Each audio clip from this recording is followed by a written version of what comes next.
Podcast and stuff. Once again, we're here in the ring of life and we're bringing you this lovely fan thought of podcast. Yes, I'm the fan and I thought about, let me say something. Well, let me tell you something. YouTube, iTunes, and Spotify universe. That was my version of Hulkamania. Hopefully it wasn't too shaky out there for those of you at home. But I'm going to let you know right now, we are doing this thing for you live in living color, day after day, week after week, year after year on Larry's new wrestling podcast and stuff. We are here in a very, very different year full of COVID, full of, it started last year in 2020. Now 2021, we're dealing with something that is still not going to go away. I have some updates for you folks. I have some updates for you because we are going through something that Johnson & Johnson right now, COVID-19 vaccine, meets requirements for emergency use authorization. A committee will meet Friday on the next steps. A new variant carrying worrying mutations was found in New York. So that means basically what's going on here. I'm going to speak in English for you because, when I read these big word stuff, I'm not the smartest man and tool shit. But I'll tell you right now, what I will give you is an attitude of gratitude. And I'm going to let you know right now, we're going to get through this together. It's going to take some time to get through this, but we are going through the most difficult times in the history of modern civilization. And this pandemic could wipe out a lot of people, and it's happened before. In our generation, though, this is the worst I've ever seen it, and I'm unfortunately able to report it that we are not doing the best in our world right now. It sucks. We're not doing the greatest when it comes to being able to go outside and just smell the roses without wearing a mask. I can do it right here in the ring of life, but unfortunately, the problem is I want to go outside. I want to be able to see everyone's face again. I personally am sick of this. I don't like it anymore. I want to live like where we used to have a comedy club, jam-packed, and that energy, as me and Gene would say it, or excuse me, should I say Gorilla Monsoon, you can cut the electricity with a knife because you are jam-packed to the rafters.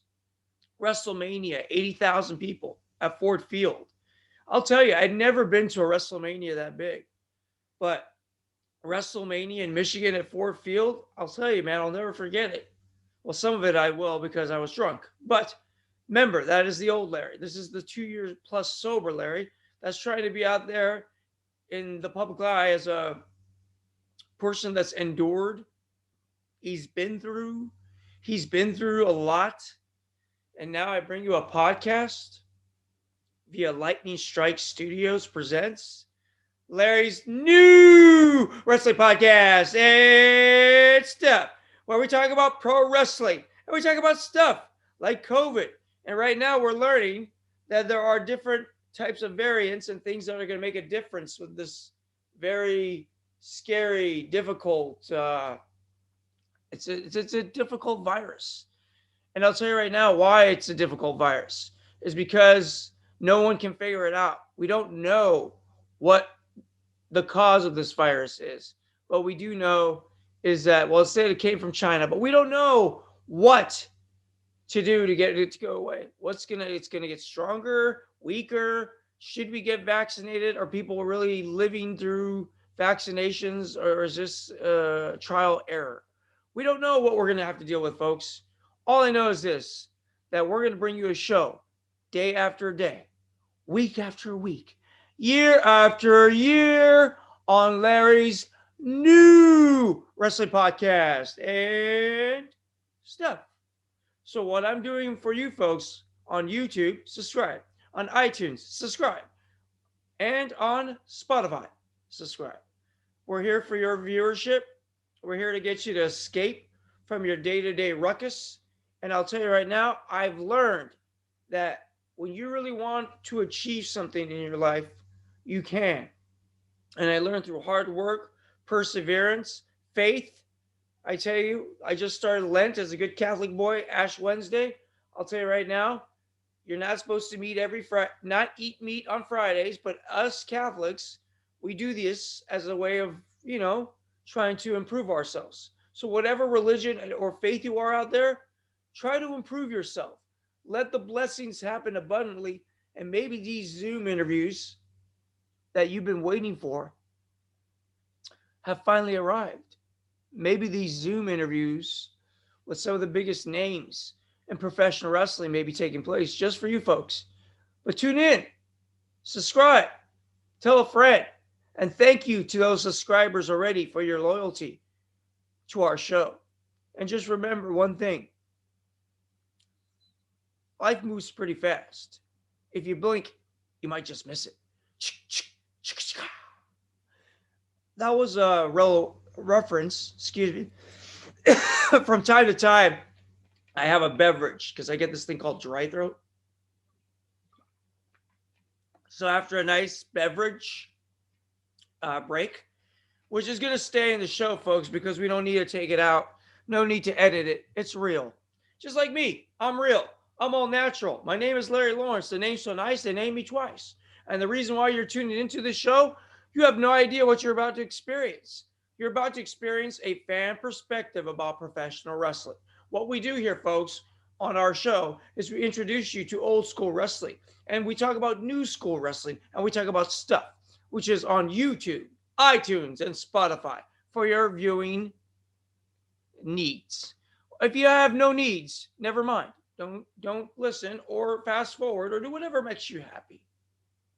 Because once again, it's not necessarily about changing direction. It's basically changing your perspective. I'm changing my perspective. That's how I'm changing direction in my life. I have an attitude of gratitude. I'm the healthiest I've been. I eat and drink as healthy as I can. Organic protein, amazing green superfoods. And for those of you who are vegetarians and vegans, please take care of yourselves. That's what we do on this show. We give you a different perspective, but we don't have to force you to do anything that you don't want to do. If you like our show, tune in. If you don't, don't.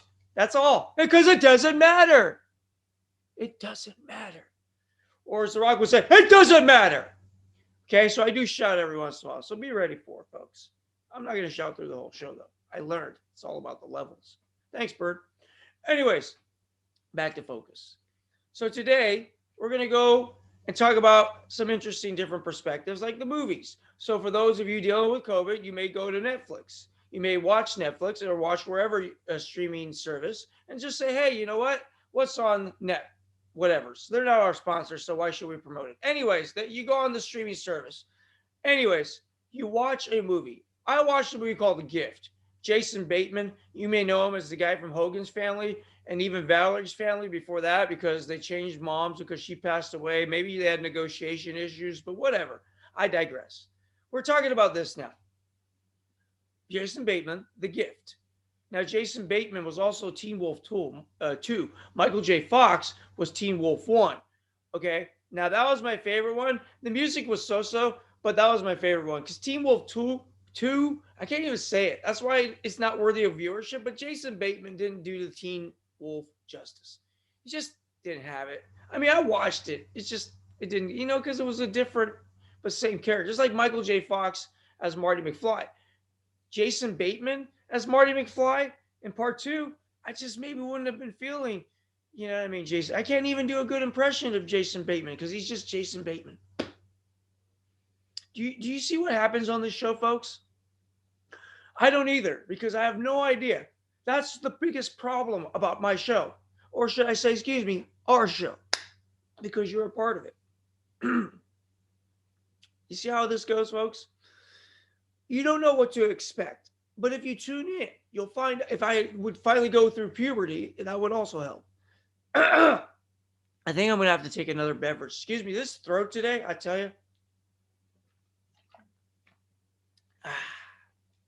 Okay, iTunes and Spotify.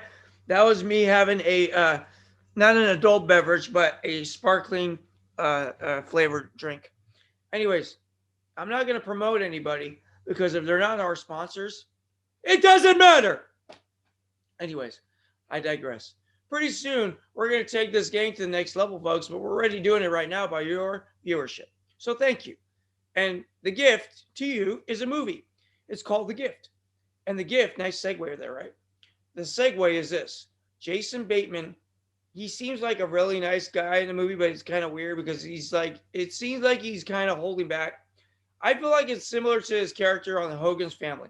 It was kind of like you wanted to hate him, but you wanted to love him. You wanted to hate him, I want to love him. Because he was just kind of like a jerk and a funny guy and a head of the family. And he was just all the above. He was just entertaining. Jason Bateman, Mr. Bateman, we'd love to have you on our show, by the way. That'd be kind of cool, wouldn't you think? Jason Bateman, Larry Lawrence, how you doing? Hey, never mentioned Hollywood, but at least we met you finally here. So there you go. Jason Bateman, I want you to watch The Gift.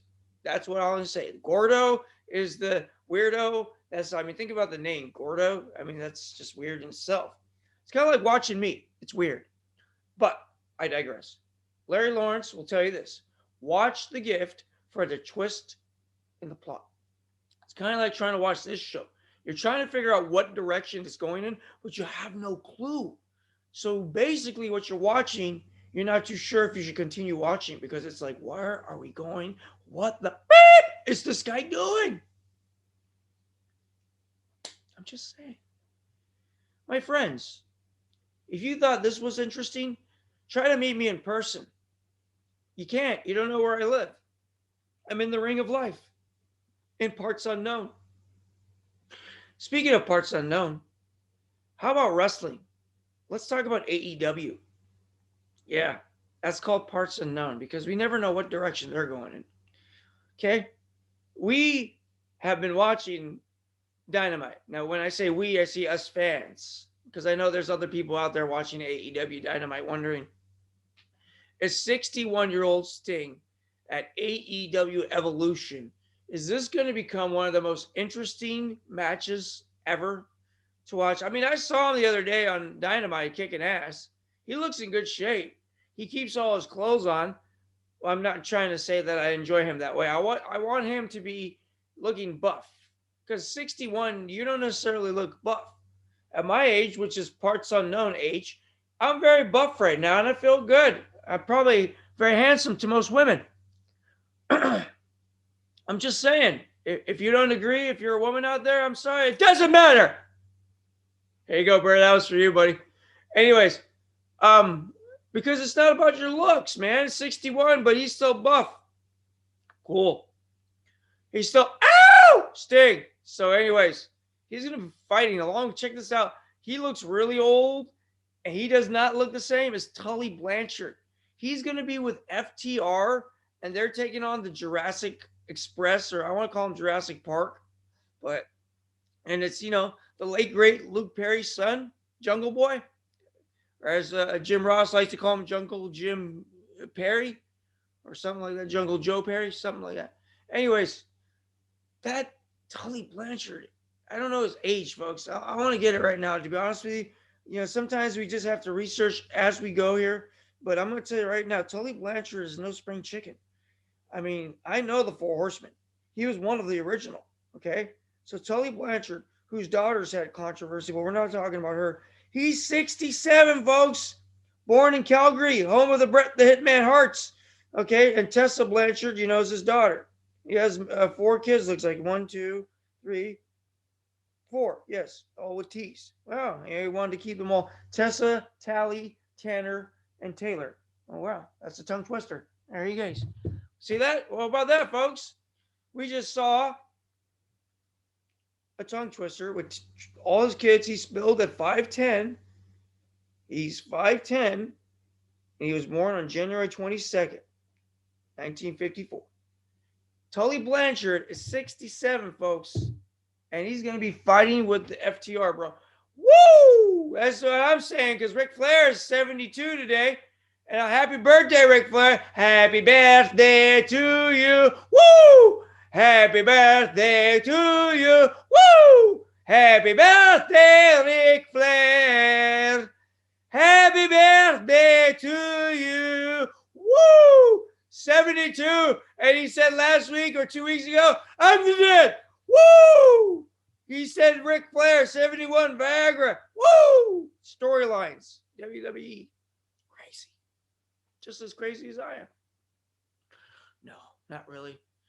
Seriously, WWE also has a storyline.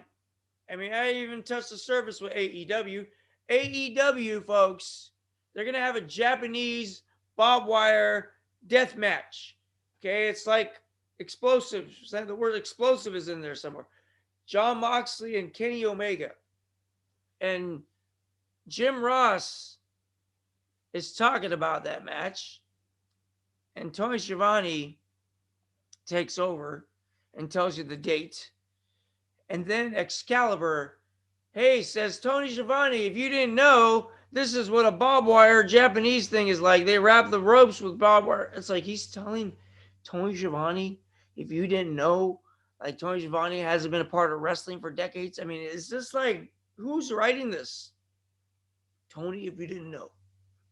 You're talking about Jim Ross and Tony Schiavone, NWA announcers, okay? The National Wrestling Alliance Excalibur. And you're asking them if they don't know about violence and barbed wire, Tully Blanchard, and Magnum TA, I mean blood. Seriously? Tony Khan, dude, you're disgracing the business, man. That's not nice. I mean, I know you're a billionaire. You got Paul White to sign with you this week. Dude, the Big Show defected, and they haven't even done anything crazy about it. Like, there wasn't a surprise on Dynamite. It was like announced, like he's in a suit. Big Show is going to be an announcer, but we can't call him Big Show. He's Paul White now. He has to drop the gimmick that's owned by WWE. Big Show now is Paul White. And I can tell you, I was always mixed reaction about Big Show's matches, and I was just talking about him versus Cody Rhodes on our last episode because we were talking about WrestleMania 28. And today, we're going to be talking about WrestleMania 10. And today, I can tell you for a fact, we're going to be doing something special. We're going to be breaking down WrestleMania 10 because it's WrestleMania season. But we still have to get through the current events of WWE and AEW, where The Miz is your new World Wrestling Federation champion, aka Entertainment. The Miz, the guy who hasn't won the belt in forever, but he did a speech about 16 years in wrestling last Monday night. Whoa, the reality star's back. The guy I used to run into in Hollywood all the time.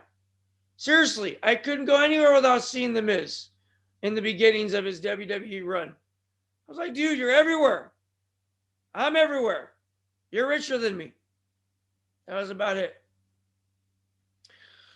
Well, I mean, what are you going to say? You want to do some business with them, but at the time I wasn't ready for the business. I was ready for like drinking and the next party and the next.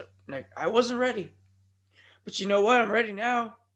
And we may have some of these people soon. But you know what? We're going to leave it at that. We're going to continue to focus on the fact that we do have a show to review called What is Professional Wrestling Today? What is what we want, folks? Do we want no war? Do we want no excitement? Because listen to me. I'm a fan of the old school.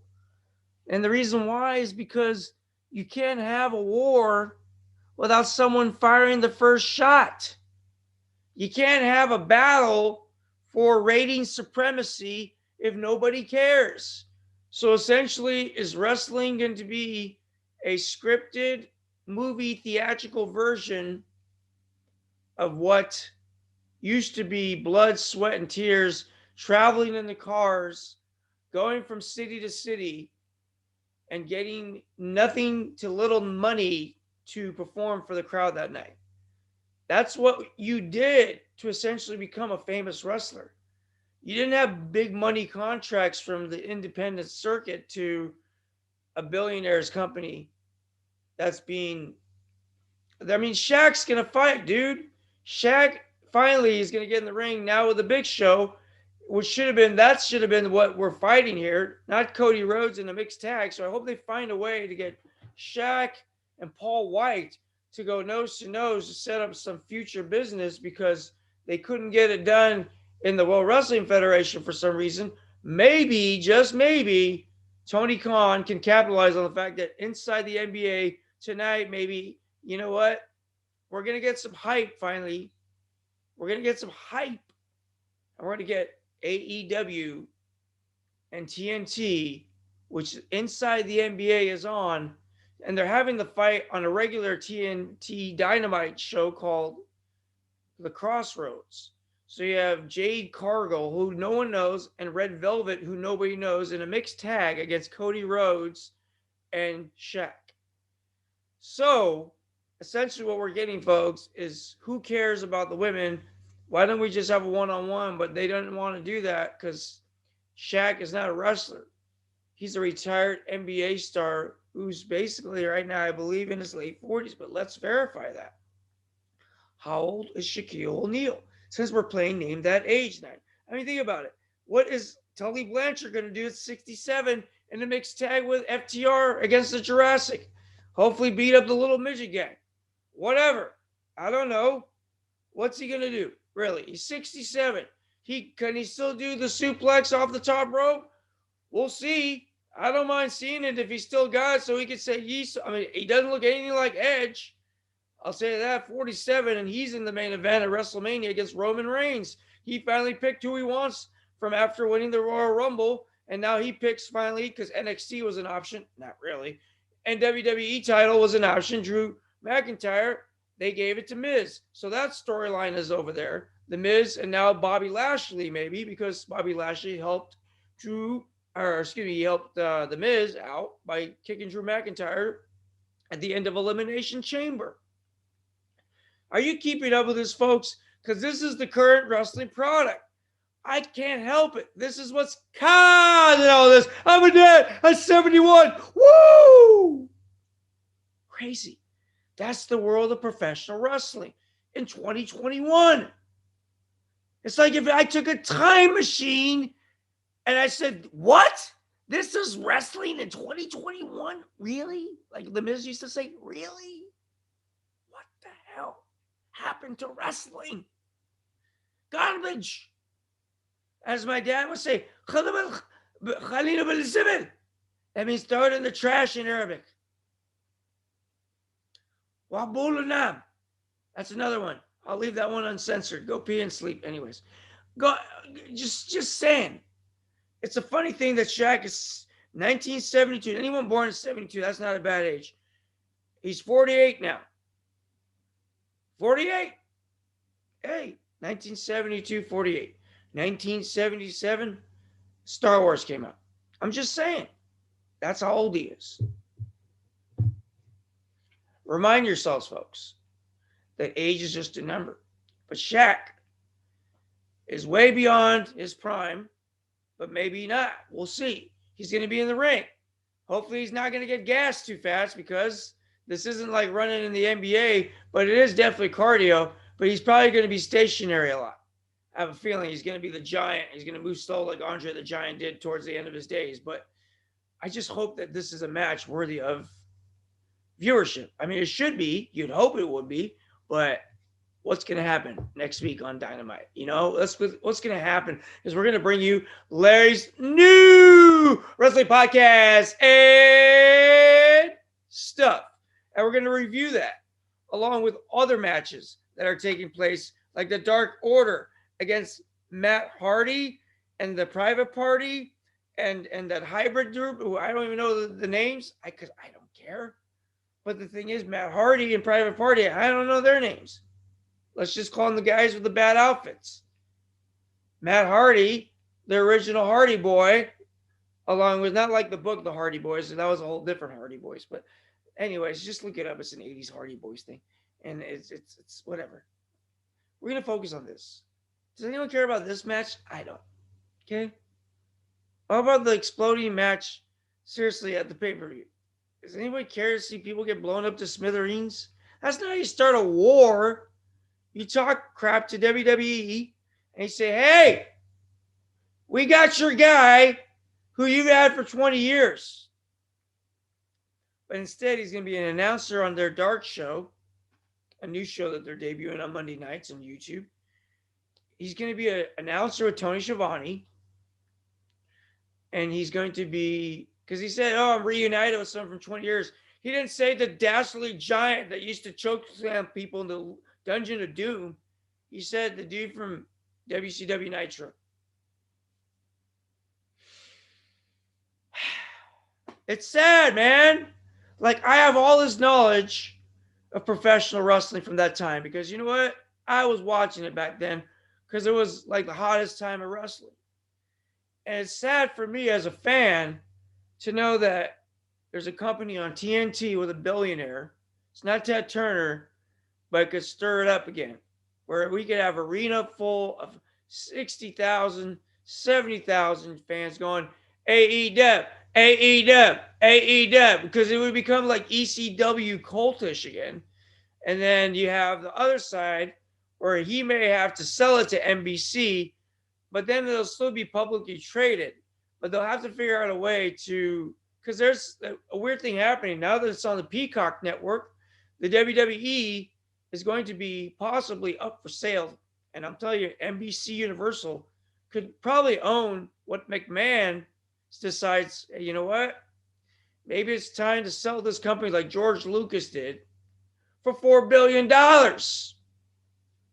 I don't think Vince would say no to NBC if they thought that they could buy WWE for, because they own by, I think they're GE Electric too, if I'm not mistaken. Anyways, if NBC does it, folks, this could really take this game of competition either back or it brings it out of the whole carrying anymore because you know what? If McMahon sells it, essentially the war's over because there's no war. Vince is gone. The family's gone. So then what? I don't know. Would Triple H stick around? Would Stephanie stick around? I mean, this is crazy because this is all potential stuff to happen in the next few years in wrestling. Old school wrestlers, are they going to still appear? Like, the living ones that have not passed and paid the price of blood, sweat, and tears and passed away. Because this is what has happened. The road days are gone. Now they're stuck in Orlando at the Performance Center, at the whatever they call it now, the Dome. I don't think the Performance Center is even a place where they do live shows anymore. It's just the Thunderdome and now Tropicana Field and soon enough WrestleMania at Raymond James. Everything's Florida, but when are they going to hit the road again? When are they going to start touring again? Because that's the WWE that we know. When you had the NWA, telling you what city they were going to be in TBS in the 1980s. All right, folks, this was wrestling. This is what created the excitement for kids. And that was what WrestleMania 10 was. And that's what we're going to segue into tonight. And we're going to segue into something that's special. The new generation of the World Wrestling Federation. It's a generation that if you are a part of it, you knew the 1980s, you knew the 1990s, so you knew professional wrestling. You knew what Hulk Hogan was. And then Bret the Hitman Hart was the new generation. That's what WrestleMania 10 was for a kid transitioning into a new generation of wrestling that Vince was trying to sell you. Vince was trying to sell you at WrestleMania 10 something different. What's going to happen at WrestleMania 10, folks, is going to be 2 matches. It's called 10 years in the making, where WrestleMania is once again at Madison Square Garden. Yes, once again, it is at the considered Mecca of wrestling, as they called it. And what it is Madison Square Garden, Manhattan, New York. How you doing? How you doing? How you doing? How you doing? That's New Yorker. Well, my version of it. I look kind of Italian and Jewish. That's what I've been told. But I'm Iraqi, Turkish, Armenian, and along with being Roman Catholic, very confused. And what's confusing is my show, because you never know what you're going to get. And that was Forrest Gump. Folks, I'm going to tell you right now, today, WrestleMania 10, today I say 2021, I researched that WrestleMania 10, it was a buy rate of 420,000 households. I think that's what it stands for the internet. It just says buy rate 420,000 viewers. So I'm assuming 420,000 people bought the pay-per-view. March 20, that's not that many if you think about it. March 20, 1994. And 18,065. Okay. Madison Square Garden also held a small amount. But then they had this other location that they go live to, and the Macho Man Randy Savage is still on the card, by the way. 10 years in the making. Macho Man Randy Savage is still wrestling for the WWF at the time, the World Wrestling Federation. He is about to transition out of WWF into WCW. So did Hulk Hogan. But at that time, he wasn't signed officially to World Championship Wrestling. In June of 94, they have a big celebration, autograph signing, a confetti parade at the Disney MGM Studios in Florida, where that is where Hulk Hogan officially signed with Gene Okerlund on the microphone. Also had just left in the early 90s. So right now, we're talking about a WrestleMania that is a transitional WrestleMania. Okay, folks? Hulk Hogan is in a video vignette at the beginning of the show, and you see like Hogan and Mr. T hugging each other. But at not really at any given point or time does Vince reference Hulk Hogan during this thing. I believe at any given point during this whole pay-per-view, because I watched it. I really think that right now, what he's trying to do, the new generation, there's all kinds of commentary on this with Vince McMahon and Jerry the King Lawler. Okay? So this is really a time where Jerry Lawler can still get away with saying like feminist things, and Vince can say this is family-oriented entertainment. So Jerry Lawler says with about, what's her name, Rhonda Shear, who's from USA's Up All Night. Now remember, Monday Night Raw had just begun a relationship with Monday Night Raw, but they also had primetime wrestling. So USA had a long relationship with Vince. So they brought out Rhonda Shear, who's this like hostess at the late night. She was like the overnight boobies and stuff like that, late night, like with the top, and they're like pushed up. So he was still like kind of showing that he's a little bit family oriented with Doink the Clown, but then he's got this woman with things popping out named Rhonda Shear as a special guest timekeeper lady. And the funniest thing is NKOTB is referenced. Now, for those of you, that was 1994 New Kids on the Block, who were famous in the late 80s, early 90s. That was when they were the hottest, when they were doing,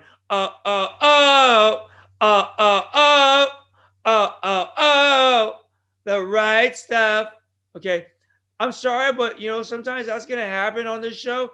I may just break out into New Kids on the Block, and you didn't know it was about to happen to you because I have the right stuff.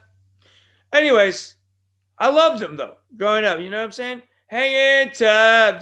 Donnie was like the tough, rough guy, but then you had like, all the rest of the boys are pretty boys.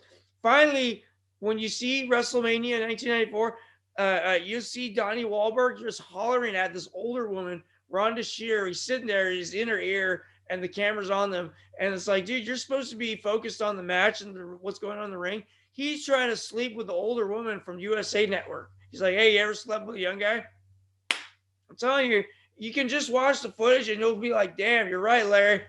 He's looking like he's macking hard on the older lady. Anyways, why am I talking about their sex that night? I have no idea, because that's what we do on this show. We analyze shows like WrestleMania 10. We give it to you here on Larry's new wrestling podcast and stuff. Remember, I'm not supposed to yell. So, and stuff.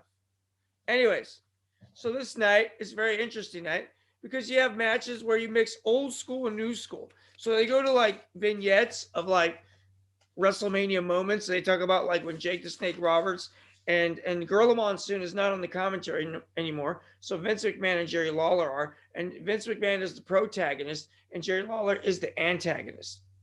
So, anyways, the whole night Jerry Lawler's making. Oh yeah, that's what it was. Ron Shiri said, "Yeah, I was talking to her earlier, and I blew in her ear.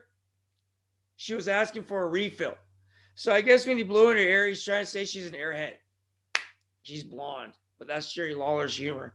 So, anyways, I'm just saying that's what's going on here. This is WrestleMania 10. It's a transitional time where you have Jerry the King Lawler, who's known for the AWA, but really he's like a new face in the World Wrestling Federation. But he is also a wrestler / announcer now because he had a rivalry with Bret the Hitman Hart. But now he's transitioning into the commentary, full-time commentator and part-time wrestler. And Vince McMahon is still the owner of the company, but he doesn't ever reference himself as the owner of the World Wrestling Federation. And Little Richard sings a beautiful rendition of America the Beautiful with a few, like, I don't know what that is, but that's what Little Richard did. I met him once. I said, Mr. Richard, he was one of the first people I met at the Hamburger Hamlet in Hollywood when I was a host. I said, he came in with his entourage, bunch of people. Dude, I'd never seen a train bigger than Soul Train that day when they came into the restaurant. That was just a lot of people. And I'm telling you right now that I said, Mr. Richard, I want to just say, sir, it's an honor, pleasure to meet you, sir. He said, thank you, baby. That was the first man ever in my life to call me baby. I'm just saying. Never been called baby. I digress. But anyways, back to focus. He sings the America the Beautiful. He says thank you 50,000 times. Vince is introducing WrestleMania and the current product as like a transitional, the new generation. It's like the torch is being passed to the new guys, like Lex Luger and Bret the Hitman Hart. Now, Lex Luger came in as the narcissist, actually came into WBF, and then basically from the World Bodybuilding Federation. It didn't go so well at WrestleMania 8. He was introduced by Bobby the Brain Heenan during the commentary between him and Gorilla Monsoon, where he tells him, you know what? That monkey next to you, he doesn't know how to do his commentary or whatever. And he goes, what? Gorilla Monsoon, what? And then Bobby the Brain Heenan's laughing. So anyways, when WrestleMania 8, you see Lex Luger, he's a bad guy. The narcissist is what he becomes next. Okay, the narcissist, where he has mirrors with pyro shooting out. And I believe Mr. Perfect was his opponent at that WrestleMania. And then you fast forward to WrestleMania 10. He's the Patriot who just slammed Yokozuna last year on the Intrepid. And at that SummerSlam, he didn't win the title. Yokozuna keeps the belt, has a rivalry with The Undertaker, and he gets to WrestleMania 10, the champ. But weight issues at 568 pounds. Yes, folks. I just said it. You heard it right. I said 568 pounds of Yokozuna, managed by Mr. Fuji and Jim Cornette. Okay? Jim Cornette, I can tell you this man is the American spokesperson. And he has his own podcast now. And he spoke about Yokozuna and the weight issues. Well, this is when, in 1994, Bret the Hitman Hart has a so-so match because Yokozuna, he gets gassed fast. So he has to move slow in the ring. And he has to have 2 matches in the same night against 2 different opponents. But Lex Luger won the coin toss on a previous episode. I believe it was Superstars or Raw or something like that, where they flipped the coin and he won. So he got to choose when he fought Yokozuna, and he chose to be the first one to fight him. And he gets the match, and Bret gets the rubber match because they both went over the same time at the Royal Rumble that year. So they called it a draw. First time ever that ever happened in a Royal Rumble. So you have the match set up where Luger gets to take on Yokozuna first because he won the Royal Rumble, and so did Bret. So he gets the winner of that match because Luger decided, I can beat Yokozuna. So he took the match first. So he wanted first dibs. But Vince, I think, knew that Lex wasn't the right choice at that point. We don't know what really truly happened, why he never got his push back then, why he was going to be the All American like Hogan was, but Hogan was done then. And Hogan was about to sign with WCW and start Hulkamania in WCW, where Eric Bischoff and Ric Flair go to Thunder in Paradise and they go and negotiate. And pretty soon, we're going to start the beginnings of the Monday Night Wars because the next following year, 1995, Monday Nitro debuts. But see, I'm going fast forward because I'm the wrestling encyclopedia and we have a lot to talk about. But WrestleMania 10 is where you could see that Vince McMahon, the owner, who does not declare himself as the owner, is about to take wrestling into the next stratosphere, as he calls it, basically, during this WrestleMania with pyrotechnics, which really is a new thing, too, that they were able to equip the Madison Square Garden, which is not known for pyro. Now it's a year where pyrotechnics is a new way of showing better product versus the opponent, who also used to do it, but they did it in their own Southern-based promotion. But now they're about to take it to a whole nother level of pyro and rock and roll music and whatever type of music that they decided was of that era. Because now music has become a big deal. Everybody's got intro music. Everybody's coming down to the basically beat of family entertainment or a little bit edgier Southern-based wrestling that's about to go mainstream with Ted Turner's money because they're about to acquire all the old guys from Vince McMahon's in 1980s into early 90s WWF. And this is why this WrestleMania is one of the most important WrestleManias of the mid 90s, even though it was during the kind of consider the downtime of wrestling. But you're going to have Bret the Hitman Hart and Owen Hart because that was also a side storyline where back in the previous year, Owen Hart thought he was the black sheep of the family in 1993. And he began a family rivalry then at that point with his brother, Bret. Okay, it started at Survivor Series the previous year, then went into the Royal Rumble, where they lost a tag team title match against the Quebecers. And unfortunately, Owen just decided, I can't take it anymore, Bret. I'm tired of being in the shadow of my big brother. That was the storyline. And that was the worst impression I could give you for a whiny little brother. I never had one. So for other people, I'm their new little brother. You're welcome, Bert. Anyways, and I get to annoy you. Anyways, back to focus.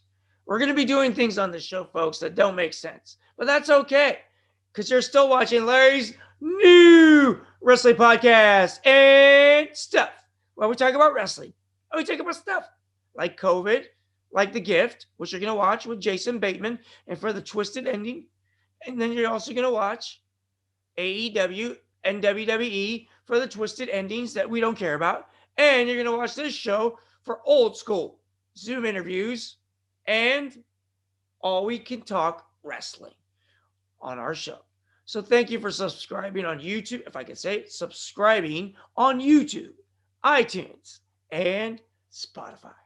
We're doing this show for you day after day, week after week, year after year on Larry's new wrestling podcast and stuff. So folks, we take you to a very interesting WrestleMania where you have matches like the Macho Man Randy Savage from 1994's Randy Savage, where versus Crush. He actually has a great match, but you see Vince McMahon wants you to forget about the fact Randy Savage has still that it factor because he got the biggest pop of the night, in my opinion. Randy Savage still solicits respect. Oh, yeah, everyone likes me still. I'm still the man that's the guy you watched today. That was just an impromptu Randy Savage, folks. But seriously, no Elizabeth. She was taken out of the picture. Now you just have the Macho Man Randy Savage. His focus is he still has the ability. But Vince was like, you're an announcer now. Mr. Perfect, special guest referee. Roddy Piper, special guest referee. These are 1980s legends that could still wrestle. But Vince McMahon wanted to make them the yesteryear wrestler because he wanted Shawn Michaels, who had a great match against Scott Hall, a.k.a. that bad guy, Razor Ramon, and the battle of the real Intercontinental Champion because there was a storyline that he never lost the belt. So you have the Intercontinental title hung from the rafters, which supposedly was Bret Hart's idea and was supposed to be them two. And I think they had some house shows where they did have some ladder matches, he said. But Razor and Razor, Ramon, and Shawn Michaels have the best. The Clique have the best IC title ladder match that really stole the show, folks. Honestly, it's probably the best match of the night, along with Crush versus Savage. And Bret Hart was limited because of the fact that Yokozuna can barely move in the ring and he can't throw him into the launch position. Even Yokozuna and Luger, he barely puts him over. He's too big, dude. A Samoan that just could not control his eating, and they have to part ways eventually with him because he was Vince's go-to heel. But eventually he realizes his health, he's taking a dive. He needs to get that weight fixed. They even send him to get professional help. Bruce Prichard talks about it on the Icons documentary, which we covered on previous episodes. So, folks, tune into other episodes and you'll see what we're talking about. Yokozuna. Now, Jim Cornette even mentioned it in the documentary because he was the manager. He had his brief little bit that they kept. Talked about, yes, Yokozuna was the dominant force, but he was a big man. And even on his own podcast, he mentions that he just couldn't control his eating. Everyone talked about the eating. And eventually he would lose his number one spot. And even Bret says he was basically no longer the same guy after that. So unfortunately, he ended up losing his life early. And we covered that on the last show. But he was being taken out of the number one spot. And Bret the Hitman Hart became the man again for a short period. But even then, Diesel would come in. Kevin Nash, he would take over the number one spot. Then Shawn Michaels would. Sid Vicious would. It was a constant rotation of heavyweight champions during that period of time. Bob Backlund. And even when he went old school for a reason to get that cross-faced chicken wing on someone, and Bret would submit because he basically passed out or whatever it was. Oh, yeah, they threw in the towel. That's right. That's what it was at the Survivor Series. See, I'm going all over the place, folks, because this was the late 90s. Early 90s into the mid 90s. So it was a transitional time in wrestling, 94, 95, 96, until we debuted the NWO. The NWO in 1996. But this WrestleMania with pyrotechnics, Roddy Piper getting chased by Yokozuna out of the arena after he called the match. And basically Yokozuna fell from the second rope, and that was it. And the first match, it was a DQ because Mr. Perfect, who looks like the Hamburglar, folks, if you watch this match with Luger and Yokozuna, the referee looks like the Hamburglar from McDonald's. That referee outfit, they put him over a jailbird. Anyways, Mr. Perfect in his pajama pants, it looks like MC Hammer. Anyways, he calls the match a DQ not because he flung Cornett in the ring and not because he punched Mr. Fuji, who's really old and just falls to the, apron. Dude, seriously, this match was slow motion. And Luger, who's supposed to be the new All-American character, they drop the ball, folks. They do. They just don't give that. There's no excitement in the arena for Luger. There's even a sign that says Lex Loser during this match. So somewhere, somehow, that got pulled the plug. Bret Hart was given the championship, but they would always say that he's a transitional champ, but I disagree. I think Bret carried that company, but they kept pulling the plug on Bret and giving the belt to somebody else. And I think that's what took away from Bret the Hitman Hart being the most dominant 1990s wrestler. Because he fought everybody and he beat everybody. He was the John Cena of the mid 90s. But see, with John Cena, they stuck with him and they had him win 16 titles. That could have been Bret the Hitman Hart. Just keep making him lose the belt and win it back. And essentially, he would have a 12 to 16 title reign. But instead, they would go all over the place with Bret the Hitman Hart and eventually get the Montreal Screwjob. Now, folks, I hate to tell you this. I have so much knowledge about professional wrestling. It's going to make you go, dude, how much stuff did this guy really just deliver about pro wrestling? I'm addicted to it. I've been addicted to it. I'm a fan. I'm an announcer because I say Larry's new wrestling podcast and stuff. I'm a fan that wants the product to come back to a place of entertainment value. I was always entertained by these wrestlers. Doink, dink. I liked it when it was family. I liked it when it was edgy. I like both. They both supplied me with entertainment. Today's product, it's a difficult pill to swallow. And I never liked swallowing pills as a kid because it got stuck in the throat. I go all over the place, folks. But I do tell you this. Right now, I'm going to say something. Wrestling deserves better. And at WrestleMania 10, when Bret the Hitman Hart gets escalated and gets the heroes appreciation for beating Yokozuna, Vince McMahon takes off the headset and we're left with no commentary at all. But we get Owen Hart, who defeated Bret the Hitman Hart earlier in the night because he still had a rubber match. Because since Lex Luger was taking on Yokozuna, they wanted to be fair and continue the storyline. And they gave the rubber match where Owen Hart beats Bret the Hitman Hart, the very first match of the night, in a technical rock star match. And even where Owen Hart, who gives the speech at the end with Todd Pettengill, who's the interviewer, because Mean Gene's gone at that point. So he's the new number one guy, the radio personality from New York, who became the number one interview guy for WWF after the departure of Mean Gene to WCW. And I'll tell you that. Owen says, when I beat you, Bret, he didn't even know he beat him. He's so frazzled. He's like, I just beat my brother and I beat you. And he corrected himself. I beat you out there, Bret. At Madison Square Garden, which is considered the ultimate place where Bruno Sammartino had so many damn sellouts, where you had to be a certain age where you could get in. I think 16 and over at a point were only allowed to go to watch wrestling at MSG because of the graphic nature and the violence of pro wrestling in the 70s, where Vince McMahon Sr.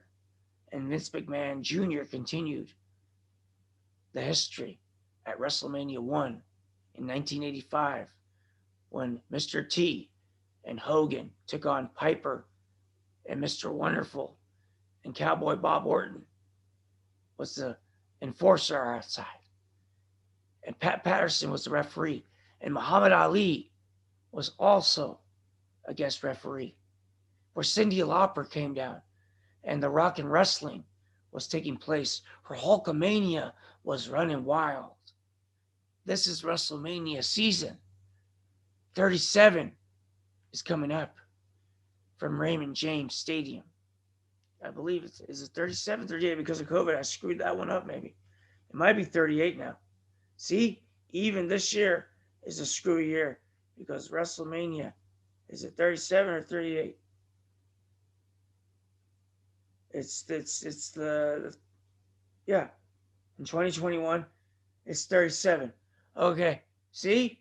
That's what happens, folks, when although WrestleMania is 36, happened at the Performance Center, and it was for the WWE, fans that the show went on. It was in front of no audience. First WrestleMania ever held in front of nobody. Okay? Crazy. We finally have fans once again. Limited. There's going to be a lot of pyro. Is Edge at the age of 47 going to close out the show and win the Universal title? Or are they setting up something with The Miz? That can't be right. It's got to be Edge at the age of 47 carrying the company on his shoulders, kind of a la Brock Lesnar did at an older age and making appearances. But you see, the microphone and the rivalries now can be the new guys, where Edge gets to take on AJ Styles, because that's a great match that we haven't seen yet. And Edge gets to take on, that Riddle guy. It's horrible what that guy's doing, but Riddle is like, bruh. And now he's the new United States champion. So you're having all kinds of weird scenarios here. But at WrestleMania, folks, you never know what to expect. And at the end of the night, Yokozuna chases off Roddy Piper, and somehow, some way, at 568 pounds, Roddy Piper avoids Yokozuna. Where Burt Reynolds and Jenny Garth from 90210 are the second special guests, and they come down to the ring. And I can tell you, Roddy Piper still gets treated like royalty at that WrestleMania. And Bret Hart and Roddy Piper had a great match at WrestleMania 8 for the Intercontinental title. And then Jerry Lawler, the antagonist announcer, mentions that, trying to stir up the pot. But he says that Jerry Lawler says that Mr. Perfect was a great referee, and Roddy Piper isn't, because Mr. Perfect was in between heel and babyface, and so was Luger. We couldn't tell who to boo or cheer for. But in this match, Bret the Hitman Hart, we cheer the fact that the Pink and Black Attack defeats the Evil Japan, who we haven't had any issues with in so long, since Pearl Harbor. But whatever reason, that was the biggest heel of the early 90s. Hulkamania wasn't there anymore. Bret the Hitman Hart was the best there is, the best there was, and the best there ever will be. And yours truly tuned in to watch the Hitman, because I loved watching Bret doing dun dun dun dun dun dun dun dun dun dun dun dun dun dun dun. Okay? I watched the Hart Foundation. I got to drive them to Sacramento for their bowl-a-thon. I know the Hart Foundation. I was there to experience it firsthand in my independent wrestling shows. I'm going to tell you right now, there's nothing like old school wrestling. We're going to bring you these interviews. We're going to bring you some excitement on this show, folks. At WrestleMania 10 set up brother versus brother. Bret versus Owen, who defeated Bret early in the night. And SummerSlam 94, you're going to see a classic between Bret and Owen in a steel cage. Subscribe to the WWE Network. Now get Peacock with it. That sounded so weird.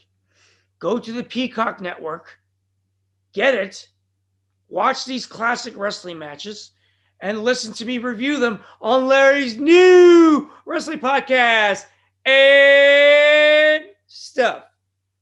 We're going to wrap it up, folks. It's been fun. It's been educational. And I can tell you right now, I have an attitude of gratitude for my subscribers, for everyone tuning into this show. And thank you to everyone involved. Lightning Strike Studios presents Larry's new wrestling podcast and stuff on YouTube, iTunes, and Spotify, Instagram, Facebook. Like our page, subscribe, share it with family, number one, friends, and your business contacts, because we love you all.